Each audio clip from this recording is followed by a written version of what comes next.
నమస్తే, తెలుగు రాజ్యంకి స్వాగతం. నేను మీ సంధ్య. పత్రికా స్వేచ్ఛకు సంబంధించి గతంలోనే మనం 2-3 వీడియోలు చేయడం జరిగింది. శ్రీకాంత్ గారు ఒక అద్భుతమైన విశ్లేషణ అందించారు. ఈ నేపథ్యంలో జనసేన అధినేత పవన్ కళ్యాణ్ ఒక ప్రెస్ నోట్ రిలీజ్ చేశారు. ఏంటంటే, మీకు ఒకవేళ అభ్యంతరాలు ఏమన్నా ఉంటే, మిమ్మల్ని ఇబ్బంది పెడితే కోర్టుకి వెళ్ళి తెరుచుకోండి, రోడ్డెక్కి ధర్నాలు ఏంటి, నిరసన తెలపడం ఏంటి అంటూ ఆయన ఒక ప్రెస్ నోట్ రిలీజ్ చేసిన తర్వాత దీనికి సంబంధించి గతంలో జరిగిన కొన్ని విషయాలను తెర మీద తీసుకొస్తూ, మీ దాకా వచ్చినప్పుడు మీరు రోడ్డు ఎక్కొచ్చు, మా దాకా వచ్చినప్పుడు రోడ్డు ఎక్కితే మీకు అభ్యంతరాలు వచ్చాయా అంటూ గతంలో ఒక డీసీ పత్రికకు సంబంధించి, అంటే డెక్కన్ క్రానికల్లో వచ్చిన ఆర్టికల్ కావచ్చు, వాళ్ళ ఇంట్లో జర్నలిస్టులకు సంబంధించి జరిగిన ఒక ఇన్సిడెంట్కి సంబంధించి కావచ్చు, ఎఫ్ఐఆర్ నమోదయ్యింది. ఈ నేపథ్యంలో ఆయన రోడ్డెక్కి ధర్నా చేసిన విషయం మీరు ఎలా మర్చిపోతున్నారు, మీరు మర్చిపోయినా మేము మర్చిపోం కదా అంటూ గుర్తు చేస్తున్నారు. మరి ఆ టైంలో ఏం జరిగింది, ఎందుకు పవన్ కళ్యాణ్ గారు రోడ్డు ఎక్కారు, ఆ డీసీ పత్రికలో ఎలాంటి కథనాలు వచ్చాయి తెలుసుకునే ప్రయత్నం చేద్దాం. చరిత్రకారులు, రాజకీయ విశ్లేషకులు చిలగడ శ్రీకాంత్ గారు మనతో ఉన్నారు. ఆయన మాటల్లోనే. శ్రీకాంత్ గారు నమస్తే. నమస్కారం సండి.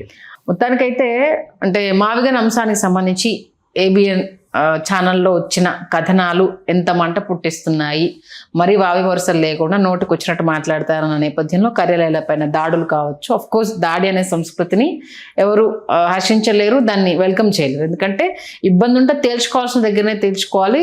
మనం సానుకూలంగా నిరసన తెలిపినప్పుడు అది ఎలాంటి ప్రాబ్లం ఉండదు. కాకపోతే తారాస్థాయికి వెళ్ళిపోయింది. ఈ నేపథ్యంలో పవన్ కళ్యాణ్ గారు ప్రెస్ నోట్ రిలీజ్ చేసినప్పుడు గతంలో జరిగింది ఎలా మర్చిపోతున్నారు పవన్ కళ్యాణ్ గారు అంటూ ఆయన రోడ్డెక్కిన ధర్నా చేసిన విజువల్స్ ఇవన్నీ తెర మీద తీసుకొస్తున్నాయి. అసలు అప్పుడు ఏం జరిగింది, ఎందుకు పవన్ కళ్యాణ్ గారు రోడ్డెక్కాల్సి వచ్చింది?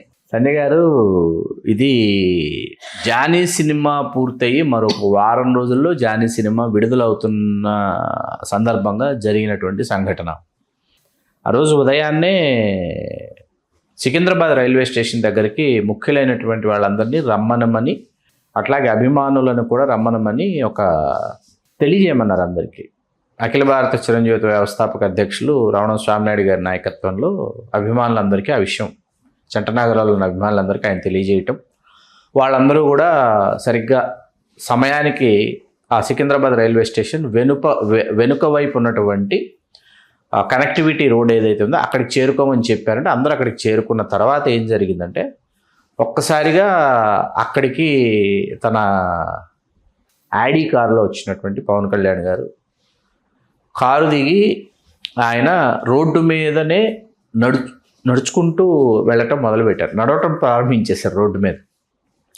పవన్ కళ్యాణ్ గారు రోడ్డు మీద నడుస్తున్నారు అనేటప్పటికి పరిస్థితి ఎట్లా ఉంటుంది? వరుసగా 7 సూపర్ హిట్లు ఇచ్చి వారం రోజుల్లో మరొక సినిమా, ఆయన డైరెక్ట్ చేసిన సినిమా విడుదలవుతోందన్న సందర్భంగా ఆ హీరో రోడ్డు మీద నడుస్తున్నాడు ఉదయం 10 గంటల వేళ అంటే ఎట్లా ఉంటుందో, అంత ట్రాఫిక్ ఉన్నటువంటి పరిస్థితుల్లో. అంటే ఒకసారి మీరు ఊహించుకోండి, అభిమానులు అక్కడికి చేరుకున్నారు, అభిమానులతో పాటు మిగతా ప్రజలు, సాధారణ ప్రజలు కూడా వాళ్ళ పనులు మానుకొని పవన్ కళ్యాణ్ గారు వెనకాల తండోపతండాలుగా వీళ్ళు తరలి, ఆయన ఎక్కడికి వెళుతున్నారు తెలియదు, ఎందుకోసం వెళుతున్నారు తెలియదు, ఏంటో తెలియదు, ఆయన డెక్కన్ క్రానికల్ కార్యాలయం ముందు బైఠాయించారు. మీరు ఉన్నారంట కదా అక్కడ? నేను లేకపోతే నాకు ఆ సంఘటన ఎట్లా గుర్తుంటుంది, ఇంత బాగా ఎట్లా గుర్తుంటుంది? ఆ రోజు అక్కడికి అంటే అరవింద్ గారు, నాగబాబు గారు కూడా కాసేపటి తర్వాత అక్కడికి రావటం జరిగింది. అరవింద్ గారు ఆయన కొంత దూరంలో ఉన్నారు, నాగబాబు గారు వచ్చి పవన్ కళ్యాణ్ గారి పక్కనే ఆయన కూడా కూర్చోవటం జరిగింది. జరిగిన తర్వాత పవన్ కళ్యాణ్ గారిని వచ్చి మిగతా మీడియా, డీసీలో ఆఫీస్లో ఉన్నటువంటి వాళ్ళు అద్దాల్లో నుంచి పైనుంచి చూస్తున్నారు, ఏం జరుగుతుందో చూద్దాం చూస్తున్నారు వాళ్ళు పైనుంచి. మిగతా మీడియా వచ్చేస్తుందిగా, మిగతా మీడియా అందరూ, మీడియా చాలా బలంగా ఉన్నటువంటి సమయం కదా, అప్పుడే ఎలక్ట్రానిక్ మీడియా పుంజుకుంటున్నటువంటి సమయం కదా, అందరూ వచ్చేసారు. ప్రింట్ మీడియాలో మిగతా కొంతమంది, ఎలక్ట్రానిక్ మీడియా వాళ్ళందరూ వచ్చి ఆయన ముందు బైఠాయించినటువంటి బ్లూ టాప్, సినిమాలో షర్టే, హాఫ్ హ్యాండ్స్ మడిచి జీన్స్ ప్యాంటు వచ్చి కూర్చున్నారు. కూర్చున్న తర్వాత కొంతమంది ఆయనకి రక్షణ వలయంగా కొంతమంది బౌన్సర్లు ఉన్నప్పటికీ మిగతా అభిమానులు అందరూ కూడా కూర్చోవటం జరిగింది. ఆయన తన ప్రశ్నల పరంపరని కొనసాగించారు. ఎందుకు మీరు ఇట్లా ధర్నా చేసుకుంటూ ఒక సత్యాగ్రహంలాగా వచ్చి ఇక్కడ బైఠాయించారు, ఏం జరిగింది ఏంటి అని వాళ్ళు ప్రశ్నించడం, ఆయన ఆ విషయం తెలియజేయటం జరిగింది. ఇప్పుడు ఆ విషయం ఏంటంటే, పదే పదే అదే పనిగా వికృత కథనాలు వండి వారుస్తూ ఆ దిశగా ఏం చేశారంటే, మీకు ఏదైతే జరగకూడనటువంటి లేకపోతే జరగలేనటువంటి ఒక సంఘటన ఏదైతే ఉందో, జరగలేదు అన్నటువంటి దాన్ని జరిగింది, ఇలా జరిగింది, పవన్ కళ్యాణ్ గారిని ఇలా చేశారు అని పరిటాల రవి గారికి పవన్ కళ్యాణ్ గారికి మధ్య ఏదో జరిగింది, పవన్ కళ్యాణ్ గారిని పరిటాల రవి గారు తీసుకెళ్ళిపోయి ఏదో చేశారు అనేటటువంటి కథనాల్ని వండి వార్చి జమీన్ రైతు అని ఒక పత్రికలో వచ్చిందండి మొదట నెల్లూరులో. మొన్ననే ఈ మధ్య జమీన్ రైతు డోలేంద్ర ప్రసాద్ గారు ఈ మధ్య సోషల్ మీడియాలో ఒక ఇంటర్వ్యూ ఇచ్చారు, కనిపించారు మొన్న. దీని మీద జమీన్ రైతులో వచ్చినటువంటి దానిని వీళ్ళు కేసు వేయటం కూడా జరిగింది చిరంజీవి గారి కుటుంబ సభ్యులు. అది ఇప్పుడు ఏదైతే పరిటాల రవి గారి నివాసం మన ఫిల్మ్ నగర్లో ఉందో దాని పక్కన ఉన్నటువంటి స్థలం, అది ఆర్టిస్ట్ జగ్గారావు గారిని ఆయన విలన్గా చేసినటువంటి వేషాలు వేసినటువంటి జగ్గారావు గారికి. అది జగ్గారావు గారి దగ్గర ఏంటంటే జగ్గారావు గారి అవసరార్థం చిరంజీవి గారికి వారు అమ్మాలనుకున్నారు, చిరంజీవి గారు తీసుకుందాం అనుకున్నారు. ఒక అమౌంట్ అప్పటి రేట్ల ప్రకారం ఒక అమౌంట్ అడ్వాన్స్ చిరంజీవి గారు పే చేశారు, ఇంకొంత అమౌంట్ ఇవ్వాలి. ఈలోపు ఏం చేశారంటే పరిటాల రవి గారు ఆయన భద్రతా కారణాల దృష్ట్యా ఈ స్థలంలో ఆయన టెంట్ వేసి ఈయన సెక్యూరిటీ వాళ్ళందరూ ఇందులో పెట్టారు. ఓకే, స్థలంలో పెట్టిన తర్వాత అదేంటిది మన స్థలం కదా, మనం ఆల్రెడీ అడ్వాన్స్ ఇచ్చేసాము, ఇచ్చేసిన తర్వాత మనం మనదది మనం కొనుక్కుంటున్నాము త్వరలో, ఇదేంటిది అనుకుంటే ఈయన అవునంటారు కాదంటారు, మధ్యలో ఎవరు మాట్లాడరు. ఈలోపు వీళ్ళు కొనుక్కోవడం జరిగింది, రిజిస్ట్రేషన్ చేసుకోవడం జరిగింది, అన్నీ జరిగినాయి. అన్నీ జరిగినా కూడా చిరంజీవి గారు సొంతం అయిపోయింది. అయిపోయినా ఈయన ఏమంటున్నారు రవి గారు, తర్వాత మధ్యవర్తులతో సినిమాకు సంబంధించి మన పరిశ్రమకు సంబంధించిన వారే కొంతమంది మధ్యవర్తులతో ఈ స్థలం మాకు విడిచిపెడితే మేము మాదాపూర్లో చాలా విలువైనటువంటి స్థలం ఇస్తాం, ఇట్లాంటిదేదో చెప్పుకొచ్చారు. వచ్చిన తర్వాత ఇది ఇట్లా కొనసాగుతుండగా సినిమా పరిశ్రమకు సంబంధించిన వాళ్ళ మధ్యలోనే ఇది సరే భద్రతా కారణాల దృష్ట్యా అడుగుతున్నారు. చిరంజీవి గారు వాళ్ళు ఏం చేశారంటే మాదాపూర్లో ఇంతకంటే విలువైన స్థలం మాకేం అవసరం లేదు, దీన్నే మీరు తీసేసుకోండి, మేము మార్కెట్ రేట్ ఏదైతే ఉందో ఏదైతే మేము కొనుక్కున్నాము రిజిస్టర్ చేయించుకున్నాము అదే రేటుకి ఇచ్చేస్తాము. ఓకే, చాలా ఫ్రెండ్లీగా ఇది సాల్వ్ అయిపోయినటువంటి ఒక ఇష్యూ. దీంట్లోకి పవన్ కళ్యాణ్ గారిని కొంతమంది తీసుకొచ్చారు. ఈయనేంటి ఖుషీ సినిమా తర్వాత వరుసగా ఏంటంటే ఈయన లాంగ్ హెయిర్తో కనిపించేవారు. బాగా ఆయన హెయిర్ అది మీ ఖుషీ సినిమా ఇట్లా చూసి చాలా బాగుంటుందండి ఆ లాంగ్ హెయిర్. ఆయన ఏంటంటే వరుసగా బాగా మీరు పవన్ కళ్యాణ్ గారిని మీరు ఇప్పుడు కూడా మీరు ఒకసారి ఆయన్ని పరిశీలిస్తే అసలు షేవ్ చేసుకోకుండా గడ్డం పెంచేసుకొని చాలా రోజులు కనిపిస్తారు. ఆయన షేవ్ చేసుకోవాలంటే ఆయనకు ఒక బద్ధకం అనమాట ఆయనకి. తర్వాత మీకేంటంటే ఇలా ఈ లాంగ్ హెయిర్ అది ఉండటం వల్ల ఆయన ఏదో మార్షల్ ఆర్ట్స్ కోసం వెళ్ళారండి. అప్పుడు వియత్నాం ఎక్కడికో వెళ్ళారు ఒక విద్య నేర్చుకోవడానికి, జానీ కోసం ఒక విద్య నేర్చుకోవాలని వెళ్ళారు. అప్పుడు వెళ్ళినప్పుడు ఏంటంటే దానికి అనుగుణంగా ఆయన గుడి చేయించుకున్నారు, ఆయన తల్లిలాలు సమర్పించేశారు. అప్పుడు వేసుకొని ఆ విద్య నేర్చుకుని వచ్చి కూర్చుని ఆయన ఏం చేశారు, తిరిగి వచ్చారు కదా సినిమా స్టార్ట్ అయ్యేటప్పటికి కొంత హెయిర్ పెరిగేలోపు ఈ మొత్తం సినిమా పత్రికల వాళ్ళందరూ పవన్ కళ్యాణ్ గారి కోసం ఈగర్లీ వెయిటింగ్ అనమాట. గుండుతో ఇంటర్వ్యూలు ఇచ్చాడు ఆయన కూర్చుని, సితార కవర్ పేజ్ లోపల ఇంటర్వ్యూ సితారకి. అట్లా ఒకటి కాదు, అన్ని సంతోషం, తర్వాత సినీ స్టారు, తర్వాత ఇవో అన్నీ ఉన్నాయి. అన్ని సినిమా వారపత్రికలకి చిత్రాంజలి వీళ్ళందరినీ పిలిచి వాళ్ళందరినీ పిలిచి ఇంటర్వ్యూలు ఇచ్చి స్టిల్స్ ఇచ్చి భలే ఉన్నారు సార్ విలక్షణంగా ఉంటాయి. ఆయనకి ఏంటంటే విచిత్రమైన ఈ గెటప్స్లో కనిపించడం ఇష్టం. మొన్న కూడా మీరు మన ఒక మార్షల్ ఆర్ట్స్కి సంబంధించి సడన్గా ఆయన దానికంటే ముందు షార్ట్ హెయిర్తో కనిపించారు. ఏంటి సడన్గా ఇప్పుడు ఆ కంప్లీట్గా షార్ట్ హెయిర్తో కనిపించంటే మార్షల్ ఆర్ట్స్ కోసం ఆయన దాన్ని అది అవసరం ట్రిమ్ చేసేసుకున్నారు. అట్లా అయింది అది. దీనికి ఎవడో చిలవల పలవలద్ది తయారు చేశాడు, ఈ కథని వండి వార్చి వాడు దీన్ని చాలా చక్కగా దీన్ని ఎగ్జిక్యూట్ చేశారు. చేసిన తర్వాత ఈ పవన్ కళ్యాణ్ వర్సెస్ పరిటాల రవి గారు పవన్ కళ్యాణ్ ఈ గుండు ఇది మీకు చాలా దూరం ప్రయాణించిన తర్వాత ఏంటంటే ఇది ప్రతిరోజు ఇదేదో పెద్ద ఒక విచిత్రమైనటువంటి విషయంలాగా ఒక అద్భుతంలాగా దీనిని డెక్కన్ క్రానికల్ మరొకటి ఇంకోటి ఆంధ్రభూమి వాళ్ళవే కదా వీళ్ళు వేసుకుంటూ వచ్చారని. అందుకోసం ఆయన వచ్చి కూర్చొని ధర్నా చేసి ఆయన వేసినటువంటి ప్రశ్న చాలా వ్యాలిడ్ క్వశ్చన్ అండి. ఆయన ఏం చేశారంటే ఆ సమయంలో పరిటాల రవి గారు జీవించే ఉన్నారు, మీరు ఇది నిజమా కాదని పరిటాల రవి గారు మీరు ఎందుకు ప్రశ్నించరు? అంతే కదా, పరిటాల రవి గారు మీరు ప్రశ్నించాలి. అవునా సార్ జరిగిందా అంటే పరిటాల రవి గారు ఆన్సర్ చేస్తారు కదా, మీరు ఎందుకు మీరు ఎందుకు క్వశ్చన్ చేయట్లేదు? పరిటాల రవి గారు పదే నా గురించి మీరు ఇట్లా జరిగిందని రాస్తున్నారు, ఇది జరగలేదు అవాస్తవం. మీరు పరిటాల రవి గారిని ఒక క్వశ్చన్ చేయండి ఒకసారి, నేను వేశారు క్వశ్చన్. అలా కాకుండా పరిటాల రవి గారిని పత్రికాముఖంగా నేను ప్రశ్నిస్తున్నానని కూడా పవన్ కళ్యాణ్ గారు అడిగారు ఆ రోజు. డెక్కన్ క్రానికల్ ముందు ధర్నా చేస్తూ మీడియాతో, ప్రింట్ అండ్ ఎలక్ట్రానిక్ మీడియాతో పరిటాల రవి గారిని కూడా నేను ప్రశ్నిస్తున్నాను పత్రికాముఖంగా, ఇలా మన మీద అవాకులు చవాకులు వీళ్ళు పేలుతున్నారు, మీరు ఎందుకు ఖండించరు అని పరిటాల రవి గారిని కూడా ఆయన ప్రశ్నించారు. పరిటాల రవి గారు ఆన్సర్ చేసేవారు కాదు. ఎందుకు ఆన్సర్ చేసేవారు కాదు పరిటాల రవి గారు అంటే ఇక్కడ మళ్ళీ ఇంకొక ముఖ్యమైన విషయం చెప్పుకోవాలి. పరిటాల రవి గారికి సంబంధించి ఆయన మరణానంతరం వాళ్ళ కుటుంబ సభ్యులు పరిటాల సునీత గారు సుప్రసిద్ధ కవి రచయిత అయినటువంటి కాదర్ మొహియుద్దీన్ గారి చేత అస్తమించని రవి అని చెప్పి ఒక అద్భుతమైన జీవిత చరిత్రను వాళ్ళు వెలువరించారు. దాంట్లో ఎపిసోడ్ 20, ఎపిసోడ్ 23 రెండు ఈ సంఘటనకు సంబంధించి చాలా క్లారిటీగా క్లియర్గా వాళ్ళు ఆన్ ప్రింట్ రికార్డ్ చేశారు. ఇది ఏది జరగలేదు, జరిగినటువంటి విషయం ఇదే. అయితే పరిటాల రవి గారు ఎందుకు ఖండించలేదు అన్నది కూడా ఇందులో వాళ్ళు క్లారిఫికేషన్ ఇచ్చారు. ఏమని క్లారిఫికేషన్ ఇచ్చారు? పరిటాల రవి గారికి సంబంధం లేనటువంటి చాలా సంఘటనలు ఆంధ్రప్రదేశ్లో ఎక్కడ జరిగినా, లేకపోతే హైదరాబాద్లో ఏదైనా భూదందాలు, ల్యాండ్ కబ్జాలు, సెటిల్మెంట్లు, మరీ ముఖ్యంగా కూకట్పల్లి హౌసింగ్ బోర్డు కాలనీ, ప్రగతి నగరు, మియాపూరు, చందానగరు, ఇవాళ మనం మాట్లాడుకునే మదీనా కూడా ఈ ప్రాంతం అంతా ఏదైతే ఇక్కడ ఏం జరిగినా ఏంటంటే పరిటాల రవి గారి పేరుని తెర మీదకు తీసుకొచ్చి లేదా పరిటాల రవి గారి పేరు చెప్పి చేసినటువంటి సెటిల్మెంట్స్ చాలా ఉన్నాయి. ఆయనకు సంబంధం లేదు, ఆయనకు తెలియకుండా జరిగాయని కుటుంబ సభ్యులు ఇందులో చాలా తేటతెల్లం చేశారు.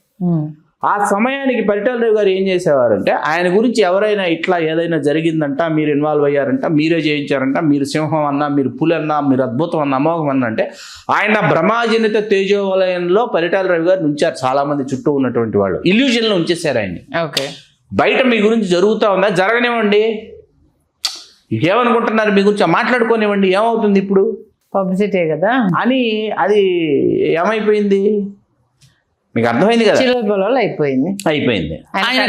కాబట్టి ఇది నిజం అనేది అయిపోయింది. దీనికి ఎంత పరాకాష్ఠకి వెళ్ళిందంటే తర్వాత పవన్ కళ్యాణ్ గారు కూటమిలోకి వచ్చిన తర్వాత ఆయన అక్కడికి వెళ్ళి రాప్తాడు నియోజకవర్గానికి వెళ్ళి, వాళ్ళ వెంకటాపురం గ్రామం అయినప్పటికీ అది పెనుగొండ నియోజకవర్గంలోకి వస్తుంది, అక్కడికి వెళ్ళి పరిటాల సునీతి గారి ఇంట్లో కూర్చుని పవన్ కళ్యాణ్ గారు కాసేపు కూర్చుని పరిటాల శ్రీరామ్ గారిని పక్కన కూర్చోబెట్టుకొని అదిగో ప్రశాంతంగా వచ్చి కూర్చొని మాట్లాడుతున్నాం, మా మధ్య ఎప్పుడు ఏది జరగలేదు, ఆయన ఉన్నప్పుడు వచ్చి ఉంటే బాగుండేది, ఆయన ఆ రోజే ఖండించేసి ఉంటే బాగుండేది, ఆయన లేనప్పుడు రావాల్సి వచ్చిందని పవన్ కళ్యాణ్ గారు మాట్లాడారు. మీరు మరీ ముఖ్యంగా ఏంటంటే ఇంద్ర సినిమా సమయానికి ఇది చాలా తారాస్థాయికి చేరుకున్నప్పుడు ఏమైందంటే ఇది పరిశ్రమ పెద్దలు ఎవరైతే ఉన్నారో ఎవరో ఎందుకు పేర్లు మనం తేటతెల్లం చేయొచ్చు. రాఘవేంద్రరావు గారు ఉన్నారు, పర్చూరి బ్రదర్స్ ఉన్నారు, అశ్విని దత్ గారు ఉన్నారు, వీళ్ళందరూ కూడా పరిటాల రవి గారితో మాట్లాడి పరిటాల రవి గారు ఏమన్నారంటే ఒక ఫ్రెండ్లీ ఏమంటారు దాన్ని, ఆయన వైపు నుంచి ఒక ప్రపోజల్ వచ్చింది. అదేంటంటే ఏదైనా ఒక షూటింగ్ మా ప్రాంతంలో పెట్టుకోండి చిరంజీవి గారికి సంబంధించి, చిరంజీవి గారు ఇక్కడికి వచ్చి నేను చిరంజీవి గారు పక్కన కాసేపు కూర్చొని మాట్లాడుకుంటే మా మధ్య ఏమీ లేదు, జరగలేదు, పవన్ కళ్యాణ్ గారిని ఇందులోకి తీసుకురావద్దు, మేమిద్దరం కూర్చొని మాట్లాడేసుకుంటే అయిపోతుంది కదంటే ఆ సమయంలోనే మీకు మంజునాథ, మృగరాజు, డాడీలు అద్భుతాలన్నీ అప్పుడే వచ్చినాయండి. ఇవి ఆడేవి కాదు, అటర్ఫ్లాప్ సినిమాలు కదా. అటర్ఫ్లాప్ డాడీ యావరేజ్ అనుకోండి, మళ్ళీ బాధపడతారు కొంతమంది అభిమానులు. వాళ్ళు మళ్ళీ మనకి ఈ సినిమాలు ఆడకపోతే ఏమైంది, డాడీ చాలా కేంద్రంలో సరిగ్గా ఆడకపోతే ఏమవుతుంది, అనంతపురం ఈ తీసేశారు అనుకోండి, పరిటాల రవి గారు తీయించేశారు చిరంజీవి గారి సినిమాలు. ఇదో ప్రచారం అయిన తర్వాత ఎన్ని వస్తున్నాయి ఎందుకు అని ఇంద్ర సినిమాలో ఏదైతే క్లైమాక్స్ ఉందో చిరంజీవి గారు వస్తారు కదా హెలికాప్టర్ దిగి మళ్ళీ ప్రాంతానికి వచ్చానని, ఆ సన్నివేశం ఇక్కడ తీయండి. స్తూపం, అమరజీవుల స్తూపం ఉంది, పరిటాల శ్రీరాములు గారు ఏదైతే వాళ్ళు ఖననం చేశారో అక్కడ అమరవీరుల స్తూపం ఉంది, ఆ స్తూపం దగ్గరకు వచ్చి ఆ షూటింగ్ ఇక్కడ పెట్టండి, పెడితే ఫ్రెండ్లీగా నేను కాసేపు వెల్కమ్ చేస్తా కూర్చుంటా అంటే మళ్ళీ మనం వెళ్ళామనుకోండి, పరిటాల రవి గారికి భయపడి వెళ్ళారు షూటింగ్కి, పరిటాల రవి గారు రమ్మన్నారు, ఏదో జరగకపోతే ఎందుకు వీళ్ళు ఇప్పుడు ఈ షూటింగ్కి వెళ్తారు అన్నది వస్తుందని దానిని వద్దనుకొని కుప్పం వచ్చారు. కుప్పం వచ్చి కుప్పంలో తీశారు. ఆ జనం మధ్యలో చిరంజీవి గారి జీప్లో వచ్చేటటువంటి సన్నివేశాలన్నీ కుప్పంలో తీశారు. అలా పరిటాల రవి గారికి పవన్ కళ్యాణ్ గారికి ఏమీ జరగకపోయినా ఏదో జరిగింది.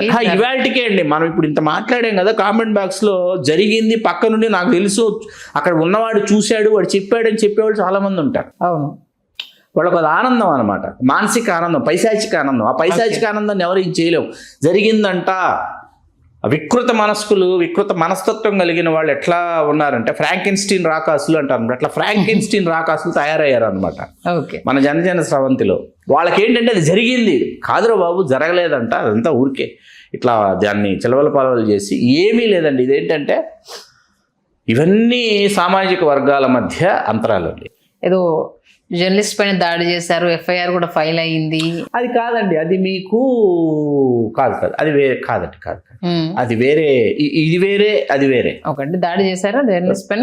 కాదు అతన్ని లోపల నుంచి ఇప్పుడు మీ ఇంట్లో ఒక శుభకార్యం, ప్రైవేట్ శుభకార్యమే, ఓన్లీ మీ ఫ్యామిలీ మెంబర్స్, మీరు మీ ఫ్యామిలీ వాళ్ళ ఫ్యామిలీ 2 కుటుంబాలే కూర్చొని గోప్యంగా సింపుల్ గా జరుపుకుంటున్నారు. జరుగుతుందని అందరికీ తెలుసు, బాహ్య ప్రపంచానికి తెలుసు. పలానా రోజు సాయంత్రం లేకుండా ఏమీ లేక మా 2 కుటుంబాలు మాత్రం మేము కలిసి చేసుకుంటున్నాం అన్న వార్త ఉంది.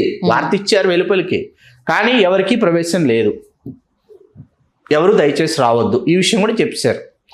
దీనిని ఒక వార్తాహరుడు ఏం చేశాడంటే గోడ దూకి ఇంట్లోకి వచ్చాడు. ఓకే, గోడ దూకి ఇంట్లోకి వచ్చిన వాడిని మనం దొంగ అనుకుంటామా, జర్నలిస్ట్ అనుకుంటామా? దొంగనే అనుకుంటాం. గోడ దూకి వచ్చి అతను ఏంటంటే ఫోటోలు కూడా తీసేటటువంటి ప్రయత్నం చేసిన తర్వాత మీరు చాలా మర్యాదగా అడిగారు, మీరు ఎవరు ఏమిటి, మేము అసలు లేదని చెప్పాం కదా, ఎందుకు అసలు గేట్ వేసేసి తాళం వేసింది ఎలా వచ్చారు? గేట్ తాళం వేసింటే పక్కన గోడ నుంచి అది అప్పుడే కన్స్ట్రక్ట్ అవుతున్నటువంటి హౌస్, చంద్రు గారు హౌస్, డెడ్ అండ్ ఇప్పుడు ఉన్నటువంటి హౌస్ అప్పుడే కన్స్ట్రక్ట్, ఫస్ట్ కార్యక్రమం అండి. ఇంట్లో పక్కన ఇల్లు లేదు, ఈ పక్కన ఇల్లు లేదు, అందరూ లోపల ఉన్నారు. వాడు దూకొచ్చేసాడు అతను దూకొచ్చేసాడు. అతను ఏంటంటే చొక్కా పట్టుకొని బయటికి తీసుకొచ్చాడు వితౌట్ ఇన్ఫర్మేషన్. అసలు ఎలా ఎవరు నాట్ అలౌడ్, నాట్ ఇన్వైటెడ్ అని చెప్పిన తర్వాత ఎట్లా వస్తావు నువ్వు లోపలికి అని బయటికి తీసుకొచ్చి బయట విడిచిపెట్టారు. అతను వచ్చి నా మీద దాడి చేశారని అతను పోలీస్ స్టేషన్లో అతను కేసు ఫైల్ చేశాడు. అది జరిగింది. మరి అప్పుడు మీకు జరిగిన అన్యాయానికి సంబంధించి రోడ్డు ఎక్కినప్పుడు, మరి ఇప్పుడు వైఎస్ఆర్సీపీ వాళ్ళు రోడ్డు ఎక్కినప్పుడు మరి మీరు అవును, ఇక్కడ ఏంటంటే మీకు జరిగిన అన్యాయం రోడ్డు ఎక్కినప్పుడు అన్నది అదొకటి, అది జరిగిపోయిన దశాబ్దాల క్రితం జరిగినటువంటి కథ. 2 దశాబ్దాల పైన పక్కన పెడితే మీకు 19 to 24 బిట్వీన్ మీకు వరద బీభత్సానికి మనం రోడ్లు కొట్టుకుపోయి పల్లెటూళ్ళల్లో రోడ్లు అసలు ఒక రోడ్డుకి ఇంకో రోడ్డుకి కనెక్టివిటీ లేనటువంటి పరిస్థితుల్లో చాలా ఘోరంగా ఆంధ్రప్రదేశ్ రోడ్లు అధ్వాన్నమైనటువంటి పరిస్థితుల్లో తయారైనప్పుడు మీకు వాస్తవానికి ఆ విషయాన్ని బాహ్య ప్రపంచానికి తెలియజేసిన జనసేన కార్యకర్తలే. వాళ్ళ రోడ్ల మీదకి వచ్చి ఆ రోడ్లు వర్ష బీభత్సానికి ఎట్లా కొట్టుకుపోయాయో చూపించి ఆ విజువల్స్ని వెలుపలికి తీసుకొచ్చి అక్కడ చాలామంది గంటల తరబడి, కొంతమంది రోజుల తరబడి, మరి కొంతమంది వారాల తరబడి కూడా అక్కడ ఉండి దాన్ని ఏంటి ఒక ధర్నాలాగో ఒక ఉద్యమంలాగో దాన్ని ఉధృత రూపానికి తీసుకెళ్ళింది జనసేన కార్యకర్తలే. వాళ్ళ రోజు చేసిన ధర్నాయే, మరి అది వాళ్ళ రోజు చేసిన ఈ ధర్నాలు, రాస్తా రోకోలు, తర్వాత ఏంటి రైలు రోకోలు, రోడ్ రోకోలు, ఇవన్నీ ఎట్లా ఉంటాయంటే సంధ్య గారు, ఇవన్నీ ఏంటంటే ఇవి ఆయా రాజకీయ పార్టీలు తమ యొక్క ఐడెంటిటీ, తర్వాత తమ యొక్క ఆధిపత్యం, ఈ రెండు నిరూపించుకోవడానికి వాళ్ళకి అస్త్రాలు అనమాట. ఖచ్చితంగా ఆయా సమయానికి వాడతాయి, వాడకుండా ఉండవు. నువ్వు వాడినప్పుడు అది న్యాయం, ఫలానా పక్కనోడు వాడినప్పుడు అది అన్యాయం అంటే మాత్రం అక్కడే తేడా వస్తుంది. అంతే కదా. అది మంచి విశ్లేషణ అందించారు. అంటే చాలా అపోహలకు ఇప్పటికి నాకు తెలిసి 3వసారి అనుకుంటా మీరు సమాధానం చెప్పడం దీనికి సంబంధించి. అయినా సరే అది ఎప్పుడు తెర మీదకి వచ్చినా లేని దాన్ని వాస్తవం అని నమ్మే ప్రయత్నం చేయడము. బట్ సమస్య ఎప్పుడు వచ్చినా రాజకీయ కోణంలో ఒకలా ఉంటుంది, పర్సనల్గా ఇంకోలా ఉంటుంది. అది అద్భుతంగా విశ్లేషించారు. ధన్యవాదాలు శ్రీకాంత్. ధన్యవాదాలు సంధ్య గారు.